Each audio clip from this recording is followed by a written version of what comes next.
That trustee sponsors Let's Talk About Animals, hosted by Jewel.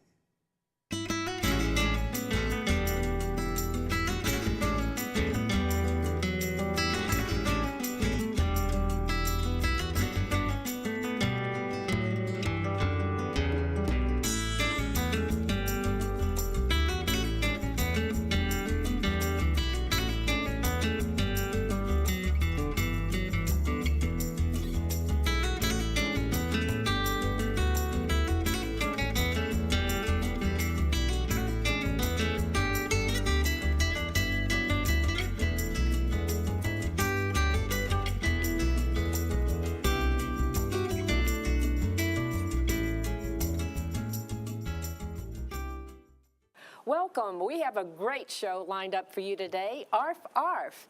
And we are introducing Sara Davison, who is the Executive Director of ARF. Welcome, Sara.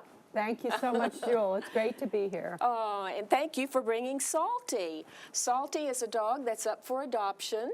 And I'm sure that Salty's going to get up and show us a little bit more about how active he can be later on. But he's very calm right now, so we will not disturb him.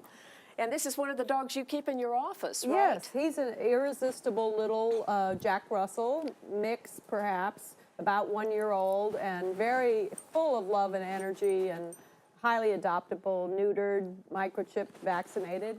He just needs an owner who will show him who's boss and take him down to the beach and run with him and play with him and give him a great life. Salty will give lots of love in return. I believe it. I believe it. Who needs makeup when you can get this kind of love, right? Thank you, Salty. Now, tell us a little bit, Sara. I know that you have several programs at ARF, and we're going to be talking about those. Mm-hmm. But we also took a tour of ARF. Right. And maybe our viewers would like to see, that have never been to ARF, and I hope that you do go there, would like to see some of this video. So let's show you an introduction to ARF.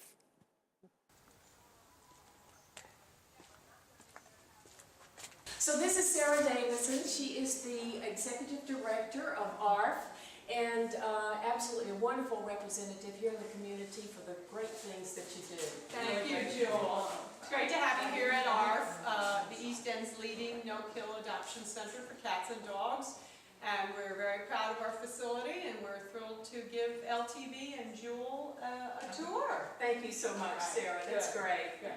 So now Jamie is the Marketing Director here at ARF? That's right, that's right. Wonderful. So let's see ARF. Sure.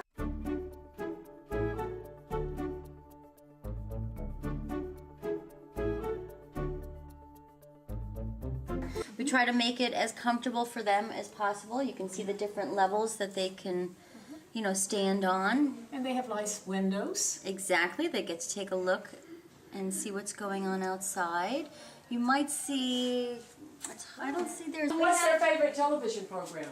Oh, isn't it Tom and Jerry, maybe? Look at that. Yeah, so... And then this side is, you can see through. Look at this guy. Hi. Hi, sweetie. Oh. See, we don't want to look at you. We want to look at the fish. Exactly. It's great. So, you know, we try to keep it as comfortable for them in here. You know, it's their home. This is Melissa Tiska. She's our adoption coordinator. Where does Purina donate? I think some donates and some we buy.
somebody come and adopt me.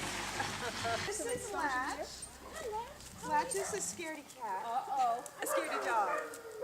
And Julie, you should know Bucky actually leads our pet therapy program. Oh, you're kidding. Where we've been going into nursing homes and centers and, you know, helping those get a little love in their life.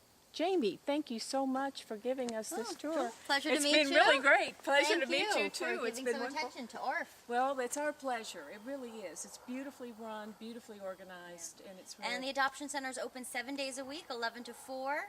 So come by any day. So you can tell what a wonderful place that ARF is, and we hope that when you decide that you want to get an animal, that you go and look at ARF and meet all of those wonderful possible adoptionees. And most of those are still available. I know that one of them has been adopted since then. And Sarah is back with us here. And also I wanted to say, Sarah, what a fantastic job you do. I know that your last year's record was an all-time high of 873 animals you got adopted. Yeah, it was the best year ever, and we were very excited to save that many animals, cats and dogs, and kittens and puppies. This year is going to be close. I don't know if we'll be able to exceed that record this year, but we're coming down and doing pretty well.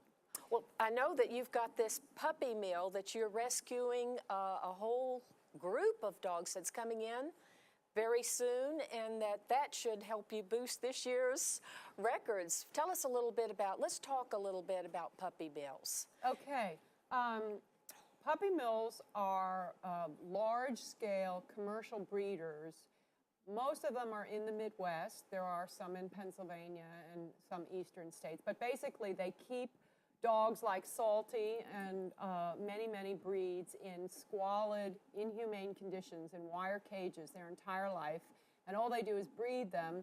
They don't give them any veterinary care, and they give them minimal food, and so their lives are short and dreadful, and they just produce puppies, which are then shipped usually via brokers to East Coast pet shops. And for instance, in the state of Missouri, which produces 40% of the nation's puppies for puppy stores, 68% of the Missouri puppies end up in New York pet shops. And these are not your standard pet shops that sell supplies. These are what we call puppy stores that really basically just sell puppies. And they're also not kept in the greatest conditions in the puppy store either, with the goal of getting them purchased at exorbitant prices. So it's an industry of shame and greed at the expense of animals. And so what ARF does is take discarded breeder dogs, which would otherwise be euthanized, and they get discarded because either they get sick or they are no longer producing enough puppies. And we bring them to ARF. We rehabilitate them. They usually need quite a bit of medical attention. And then they start their new life, and they start to blossom and bloom and become wonderful pets for people. And we'll be bringing in about 30 in 2 weeks. Wonderful. To get another rescue started. And I want to say this because a lot of us make the mistake of when we go and those puppies are so irresistible when you see them in the window. And we think, oh my goodness, this puppy is great and it came from a wonderful home, and you're thinking about some private residence someplace.